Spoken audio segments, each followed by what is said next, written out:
Hey gang, Anthony Fontana here. I'm going to continue where we left off yesterday. For those of you that are tuning into this and maybe watching these videos, maybe you're watching them as a replay, maybe you're watching them live, I don't know. And so we're covering right now 6 habits for high performers. And this particular, the first of the 6 is finding clarity. It's knowing who you are, who you expect to be in the future, and just knowing what direction you're going in, what your goals are. That's the first and foremost piece, is finding clarity. And the 4 futures are involved. The 4 futures, the first being what we discussed yesterday, which was self. It's knowing who you are. It's defining the kind of person you expect to be. Today we're going to go through, as quickly as we can, we're going to talk about the social skill sets that high performers have. In a nutshell, they have a very intuitive way of dealing with people on a regular basis. They have a certain set guidelines that they run with, that they understand how they want to interact with people. Most of us just go through the flow. We try to do the right thing. Sometimes we don't. They consistently do things a certain way all the time. That's what separates them from the rest of us. And it's what's separating them from their associates. Basically, hi Carol, hi Ron, how are you? So I'm going to go through some notes here. High performers have a clear intention on how they want to treat their people and people that they interact with. They have a very high situational and social awareness. They have a social intelligence, which is something I've never heard of before. Social intelligence, that helps them lead and it helps them succeed. This is critical. Having the ability to communicate and interact with people on a high level consistently creates an aura around them that people want to be around, because they can be consistent, and when people are with them, they know and can expect how they're going to be treated. Hence, they develop a large following. They become tremendous leaders. They're also tremendous followers, but that's a different subject. They know what they want, and they know how they want it, and they know how they want to interact with other people. They basically know without question, as part of their social skill set, which is one of the 4 futures that we're going to be talking about. Hi, Renee. How are you, dear? Renee, I got to reach out to you. I actually have you on my calendar. I appreciate you getting in touch with me. Maybe tomorrow we can talk. Inbox me in a couple of minutes. I have a call right after this with someone in Michigan. They ask a lot of questions. This is some of the questions that they ask themselves. I'm going to read these to you that I jotted down.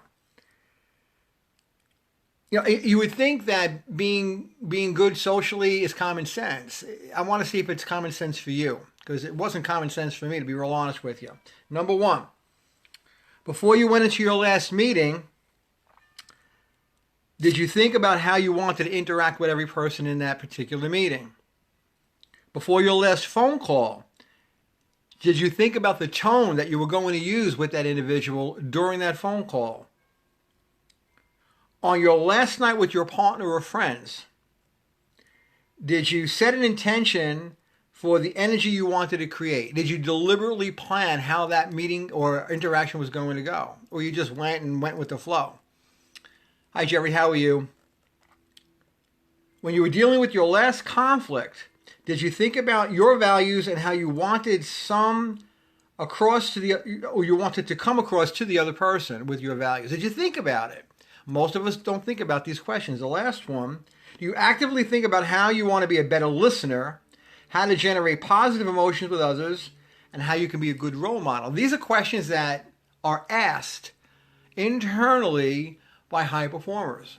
It seems almost intuitive to do this, but we don't do this, which is why many of us are not high performers. It's just that simple.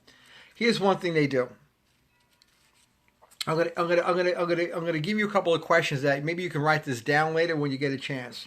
These are the questions that high performers ask themselves. How can I be a good person or leader in the upcoming situation? What will the other person or persons need? And what kind of mood or tone do they want to set? Do I want to set? So they go into every interaction with a set game plan on how they want to get through that meeting. Absolutely. They understand who they're meeting. They understand maybe the personalities of who they're meeting. Maybe they don't. But they understand implicitly how they want to interact with that individual. That's a key difference. Hi, Trista. How are you, buddy? What's going on? Oh, God, I love you. I love your post. You're so awesome. We've got to talk. I'm so proud of you and all the good things you're doing right now. You're helping so many people out. You've helped me out. No doubt about it. So understanding socially when they go into a situation, what exactly they want to get out of that meeting and how they want to be perceived once that meeting is over. That's the critical part with the social skill set that they use, the social habit that they develop, the future self and the future social skill. Okay, so when asked to choose certain words, right, there are certain words that they use to describe their interactions. These are some great words. I wrote these down. Thoughtful, appreciative, respectful, open, honest, empathetic, loving, caring, kind, present, and fair. When they've been asked to choose words that they want themselves described, they're looking for respect. That's the first and foremost one. The second one is to be appreciated. So they want to be respected. Your average married couple is married 30, 40, 50 years. One of the most important factors in that marriage, in that relationship, for the long-term nature of it, is knowing that they're respected. It's critical. So, I like being respected, and I deserve it if I earned it.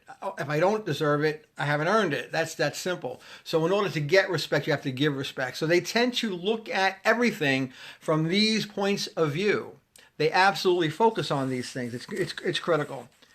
They anticipate positive social interactions. That's very, very important. So they're looking for the future. They know that the interactions that they're going to have will be positive. Their whole goal is to make sure that they are. So we need to be, if we want to be high performers anyway, we need to be interactive, socially, at a high level, and we need to be respectful, loving, caring, and appreciative of everybody that we touch and everybody that we encounter. Hi, Lisa. How are you?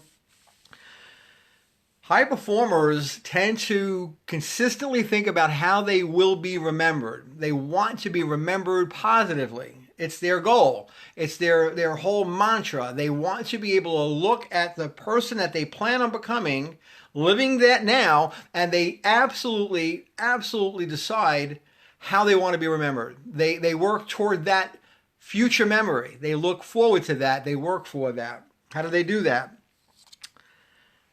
Most people struggle, when they're in this kind of thought process. They're stretched too thin. There's too many things going on in their life. They can't think about these things.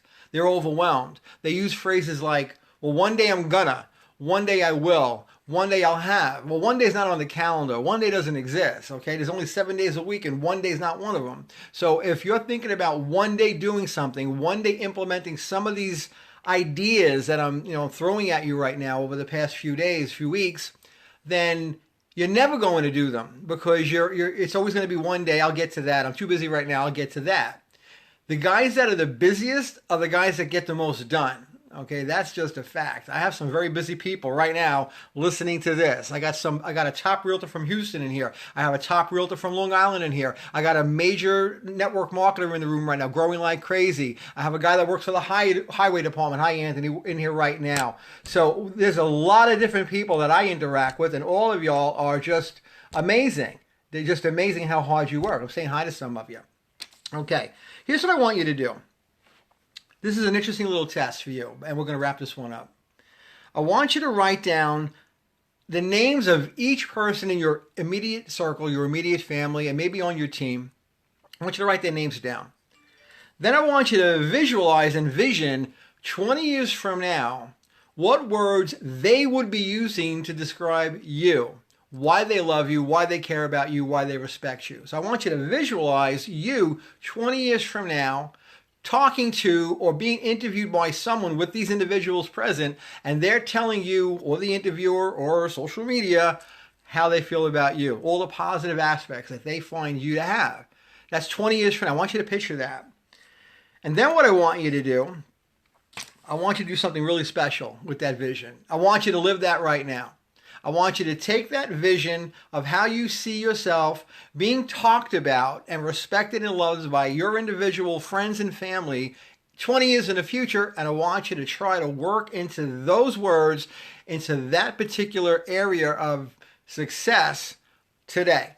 I want you to work really, really hard. The next time you meet those individuals, I want you to Picture what they would have been saying about you, and then I want you to live that way with them right now. Very simple exercise, guys. I'm going this down. My signal is starting to fade over here. I'm hoping you get something out of this. Share this if you can. I appreciate it. If you're watching this as a replay, I'd love it if you put replay in there because I really just don't know. But no, Anthony, you don't want to do that. You're going to be living a long, long time. As long as you have a full glass of wine in your hands, you're going to be great. So keep in touch with me. Let me know if there's anything I can do for you. Tomorrow, we're going to cover the third piece of the future self. Be good. Have a great night, guys.